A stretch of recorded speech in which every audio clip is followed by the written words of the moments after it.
আমার ওয়াইফ ভিতরে আছে তাই না? আরে স্যার শুনুন স্যার, এর জন্যই আমি আপনাকে বারণ করেছিলাম। হ্যালো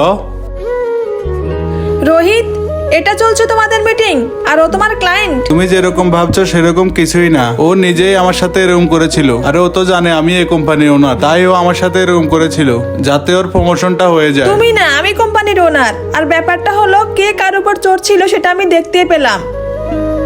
রাজ, তুমি? পুরো ব্যাপারটা আমি জানি, কারণ শুরু থেকে শেষ অবধি আমি সবকিছু দেখেছি। আর ওনাকে এখানে আমি ডেকেছি কারণ সবকিছু যখন জানাজানি হয়েই গেছে, ওনার হাজবেন্ডেরটাও জানুক। তুমি যে কাজটা করলে না, সেটা আমি আমার বাবাকে বলবো। তারপর তুমি এই কোম্পানির থেকে, আমার জীবনের থেকে আর আমার বাড়ির থেকে সারা জীবনের মতো চলে যাবে। রিয়া, আমার কথাটা শোনো। রাজ, আমি জানি আমার ভুল হয়ে গেছে। প্লিজ রাজ, আমাকে ক্ষমা করে দাও, অন্তত আমাদের বাচ্চাটার জন্য। না, আমাদের বাচ্চা না, আমার বাচ্চা। আর আমার বাচ্চার খেয়াল আমি নিজেই রাখতে পারবো। তারপর এরকম মেয়ের সাথে কি করা উচিত অবশ্যই কমেন্ট করে জানাও। আর ভিডিওটি লাইক করে সাবস্ক্রাইব করে রেখো।